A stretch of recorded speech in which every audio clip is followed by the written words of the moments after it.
Tonight, right on target, Michael Diamond gives our Atlanta squad its first golden glow. Falling into line, dissident states agree to accept uniform gun laws. And a massacre of the innocents sparks fears of renewed civil war in Burundi.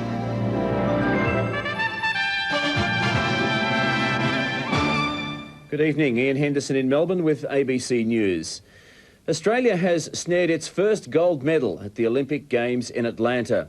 Shooter Michael Diamond from Goulburn in New South Wales registered a near-perfect score to win first place in the men's trap event. His success quickly became a talking point amongst people on both sides of the gun debate. Displaying 2 days of ice-cool concentration in the Atlanta heat, Michael Diamond shot an Olympic record 149 out of 150 clay targets in the men's trap event to clinch gold.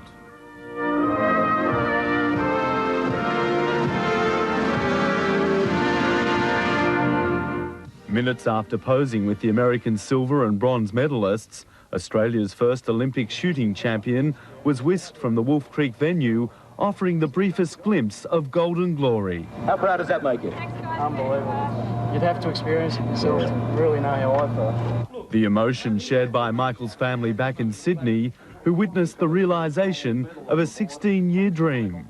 I spoke to him this morning on the telephone, and he says, Dad, he says, I did it for you and for Mum. He says, when we saw the Australian flag risen and Michael was in the middle, it was a thrill for us and for our country. It was something. Congratulations quickly poured in for a young man, virtually unknown outside shooting circles, but now a member of a select fraternity of Australian sporting heroes. It's unbelievable. It brings a tear to your eye, doesn't it? It's been a long and difficult road to Olympic glory for Michael Diamond. Despite being a competitor in Barcelona, he was sacked from his job as a bottle shop attendant in his hometown of Goulburn because he needed time off for competitions. The gun lobby celebrating what it regards as long overdue recognition. Well, we are a sport. We're world class in the sport, and it says to John Howard that we are here to stay, and certainly he won't get rid of us so easily. But late today, the Federal Attorney General moved to assure all international class shooters they would not be affected under the new firearm legislation. Meantime, John Howard has emerged triumphant in his 3-month battle for tough national gun laws. Faced with the threat of a national referendum, Western Australia, Queensland and the Northern Territory today all gave up their last-ditch efforts for a compromise on the modification of some shotguns. But the rebels didn't cave in quietly. All warned the new law would be less effective, and Western Australia's Richard Court accused the Prime Minister of being childish. Here's our political correspondent, Jim Middleton. Just 5 days ago, John Howard gave the states an ultimatum: agree to his plans for tough uniform gun laws, including a ban on firearms modification, or else. Now, obviously, a referendum is a real possibility. This afternoon, Western Australia became the last rebel state to cave in, not entirely gracefully, with Premier Richard Court lashing out at the Prime Minister's referendum threat. Quite frankly, I think it belittles a Prime Minister's position in the community. The threat of a referendum, quite frankly, is childish. And the West Australian government still fears the new laws will drive the gun trade underground rather than getting firearms out of circulation. Clearly I have my doubts, and that's why I say that it is now up to the Prime Minister to ensure that what we have all agreed to as states is actually going to work.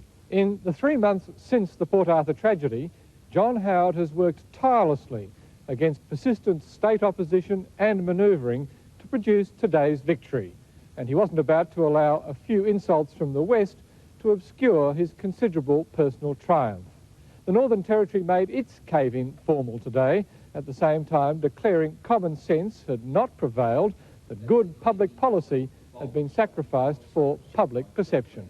I am not confident that we will now get the level of compliance that we were looking for. There was dissent too in Brisbane as the Queensland government met and reluctantly fell in with the Howard line. A lot of us are are unhappy with aspects of the legislation. I mean, it is imperfect legislation, but it's the best that we've been able to negotiate. Mr Howard resisted the temptation to retaliate, simply rolling with the punches and welcoming the backdowns from the recalcitrant states. State Opposition Leader John Brumby faces a difficult caucus meeting tomorrow, with some MPs angry about his plans to review party policy. Nevertheless, Mr Brumby predicts the party will back him. And as Nick Johnston reports, the Labor leader is unlikely to face a challenge. John Brumby was in Coolaroo today to open St Mary's Coptic Orthodox College. In joyful strains and let us sing. A less friendly welcome awaits the opposition leader at tomorrow's caucus meeting. Several MPs are angry about Mr Brumby's move to overturn key ALP policies. It's also upset unions, which met party figures today to outline their concerns. Despite the opposition, Mr Brumby is not expected to face a leadership challenge, but he's promised to consult the party over a wide-ranging policy review.